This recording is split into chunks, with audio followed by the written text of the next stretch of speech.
সর্বমঙ্গলা মঙ্গলে শিবে সর্বত্র সাধিকে শরণে ত্রম্বকে গৌরী নারায়ণী নমস্তুতে। দুর্গাপুজোর 5 দিন হই হুল্লোড় করুন, ঠাকুর দেখুন, আনন্দ করুন, সবই করুন। পাশাপাশি এই সহজ কিছু টোটকা যেগুলো বছরভর দেবীর কৃপায় আপনারা সমৃদ্ধি লাভ করবেন, সাথে মায়ের কৃপা তো অবশ্যই পাবেন। তো বন্ধুরা, আপনারা জানেন মোটামুটি পুজো পড়ে গেছে। পঞ্চমী থেকেই আমরা মোটামুটি শুরু করে দিই। পুজোকে ঘিরে যে রীতি রেওয়াজ আছে বা তার সাথে ছোট ছোট টোটকা যেগুলো আমরা করলে মায়ের আশীর্বাদ পাবো, সেগুলো আমরা আজকের দিনে থেকে শুরু করে দিতে পারি।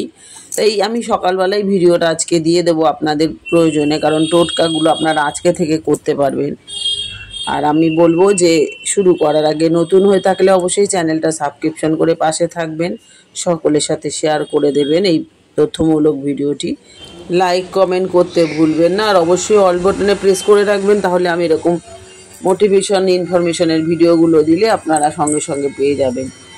তো মা দুর্গার কৃপায় আপনারা ভালো থাকুন, সুস্থ থাকুন, সুন্দর মতো ঠাকুর দেখুন, নিজেদের প্রতি নিজে কেয়ার করুন, বাড়ির লোকের সবার প্রতি কেয়ার করুন, নতুন জামা পরুন, খুব আনন্দ করে খাওয়া দাওয়া করুন, কিন্তু সব কিছুই করবেন সাবধানে, কারণ বৃষ্টির ভ্রুকটি সবসময় আমাদের মাথার উপরে ঝুলছে। তাই আমরা চাইবো চেটে পুটে এই পুজোটা আমরা আনন্দ করে নিই। তো চলুন আজকে জেনে নিই পঞ্চমী থেকে টোটকাগুলো কি কি আছে। আজ শুভ পঞ্চমী, তাই দুর্গাপুজোর এই 5 দিন হই হুল্লোড় করে কাটান, তার সাথে মানুন এই সহজ কটা টোটকা। বছরভর দেবীর কৃপায় আপনারা সঙ্গ লাভ করতে পারবেন। তো চলুন জেনে নিই কোন টোটকাগুলো আমাদের জীবনে সমৃদ্ধি আনবে এবং মায়ের আশীর্বাদও পাবো আমরা। শারদীয়ার 5 দিন মায়ের আরাধনা করার সঙ্গে সঙ্গে যদি বিশেষ কিছু টোটকা আমরা পালন করতে পারি, তাহলে মা তার সন্তানদের ওপর আরও বেশি প্রসন্ন হন।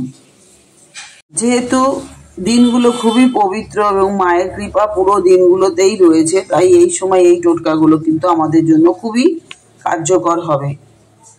আর আমাদের দুর্গাপুজো মানেই হচ্ছে গুচ্ছ গুচ্ছ কাশফুলের শোভা, দুর্গাপুজো মানেই ঢাকের শব্দ, দুর্গাপুজো মানেই সকলের সঙ্গে মিলেমিশে আনন্দ করার উৎসব। দুর্গাপুজো বাঙালি হিন্দুদের মনে অত্যন্তই একটা কাছের উৎসব। এই সময় মায়ের আরাধনা করার সঙ্গে সঙ্গে যদি বিশেষ কিছু টোটকা আমরা পালন করতে পারি, তাহলে তার মায়ের সন্তানদের ওপরে আরও বেশি মা প্রসন্ন হন।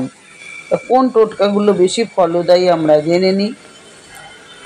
দুর্গাপুজোর পঞ্চমী মানে আজকে একটি ছোট কলা গাছ বাড়িতে লাগান বা থাকলে পরে খুব ভালো হয়। তারপর সেই কলা গাছটাকে পঞ্চমী থেকে দশমী অবধি পুজো করুন।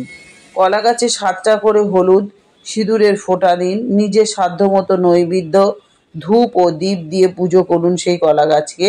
এতে কিন্তু সংসারে শ্রীবৃদ্ধি হয় এবং ব্যবসা বাণিজ্যে ভীষণই উন্নতি হয় এবং অর্থ সমৃদ্ধি হয়। তারপরে হচ্ছে দুর্গাপুজোর 5 দিন সন্ধেবেলা করে বাড়িতে অবশ্যই নিয়মিত কর্পূর জ্বালান। অষ্টমীর দিন পুজো দেওয়ার সময় মা দুর্গার সামনে কর্পূর জ্বালান। এরপর আসে ষষ্ঠী। বাস্তুদোষ দূর করতে ষষ্ঠীর দিন সন্ধেবেলা একটা ছোট পাত্রে 2টো লবঙ্গ এবং কিছুটা কর্পূর নিয়ে একসাথে জ্বালিয়ে দিন। তারপর সেই ছাই হবে, সেই ছাই বাড়ির বাইরে ফেলে দিন। আর পুজোর 5টা দিন যদি সম্ভব হয় অবশ্যই একটি মাটির প্রদীপ কিনে নেবেন, তাতে ঘি দিয়ে জেলে মায়ের আরতি করুন। তবে এই ক্রিয়া সকাল বা সন্ধ্যা যে কোনো সময় আপনারা করতে পারেন। আর আরতি করার সময় মায়ের কাছে আপনারা অবশ্যই মনে মনে নিজের ইচ্ছেটাও মাকে জানান। আর মায়ের পুজোর যখন অঞ্জলি দেবেন সেই সময় পদ্ম ফুল বা অপরাজিতা ফুল অবশ্যই মাকে কিন্তু দেবেন, তাতে মায়ের আরও বেশি আশীর্বাদ লাভ করতে পারবেন। আর বাড়িতে যদি কোনো ছোট বাচ্চা থাকে, তাহলে ষষ্ঠীর দিন সকালে স্নান সেরে তাকে অবশ্যই একটা নতুন বস্ত্র পরান। পুজোর সময় তো নতুন বস্ত্র আমরা কিনেই থাকি, সকলের জন্য কিনি, তো আমরা সেদিনকে পরাবো। বিশেষ করে ষষ্ঠীর দিন তো আমরা পরাবোই। আর পুজোর এই কয়েকদিন বাড়িতে অতিথি আসলে তাকে অবশ্যই কিছু খেতে দেবেন, খালি মুখে কখনোই কিন্তু তাকে ফেরাবেন না। তারপর অনেকেই আছেন এই সাড়ে সাতি ধাইয়া এইসব থেকে ভীষণই ব্যতিব্যস্ত, তাদের জন্য এই টোটকাটা বলবো। দেবী কালরাত্রির পুজো করতে হবে। দেবী কালরাত্রি হচ্ছে দুর্গার একটি রূপ। এটা সপ্তমীর দিন দেবীর এই রূপের পুজো করা হয়। দেবীর এই রূপকে বড় বাবাকে সাহায্য করার জন্য সক্ষম একটি উপায় বলে বিশ্বাস করা হয়।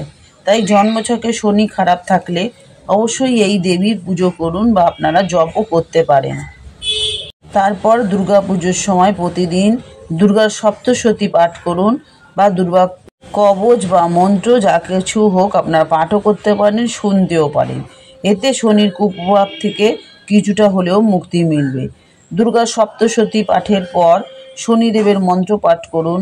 পুজোর পর থেকেই সুফল পাওয়া শুরু করে দেবেন। আর দুর্গা পুজোর সময় অবশ্যই হনুমানজির পুজো করুন। শনির প্রকোপ থেকে বাঁচতে এই সময় হনুমানজির পুজো করা অবশ্যই। এই বছর মহাষ্টমী পড়েছে মঙ্গলবার, আর এই দিনটি হলো হনুমানজির দিন। এই দিন পুষ্পাঞ্জলি দেওয়ার পর হনুমানজির পূজা করুন। এছাড়াও হনুমান চালিসা অবশ্যই কিন্তু পাঠ করবেন।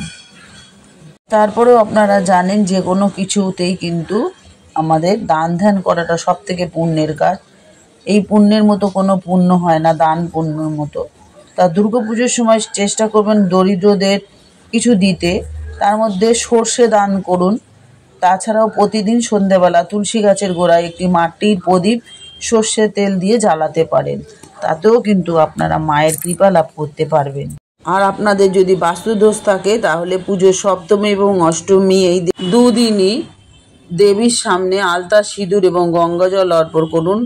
আলতা সিঁদুর রেখে দিয়ে নবমীর দিন গঙ্গাজল নিয়ে এসে প্রতিটি ঘর, সম্ভব হলে বাড়ির কোনায় কোনায় সেটা ছড়িয়ে দিন।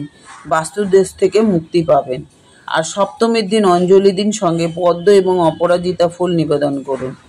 সপ্তমী এবং অষ্টমীর দিন দেবীর কাছে ঘিয়ের প্রদীপ অবশ্যই জ্বালান। এছাড়াও একটি মোমবাতি জ্বালাবেন। আর বাড়িতে সমস্যা লেগেই আছে, বিপদ কিছুতেই পিছু হচ্ছে না, এরকম যদি আপনাদের হয় তাহলে অষ্টমী তিথিতে মায়ের পায়ের কাছে একটা পানের পাতায় কড়ি বেঁধে রাখুন। পরের দিন অর্থাৎ নবমী সূর্য ডোবার পর সেই পান ও কড়ি নদীতে ভাসিয়ে দিন। অনেক সমস্যা থেকে আপনারা মুক্তি পাবেন। আর দুর্গাপুজোর সেরা সময় হলো অষ্টমী নবমী সন্ধিক্ষণে পুজো। এই সময় মায়ের চোখের দিকে তাকিয়ে মনের ইচ্ছা বলুন। জয় মা দুর্গা।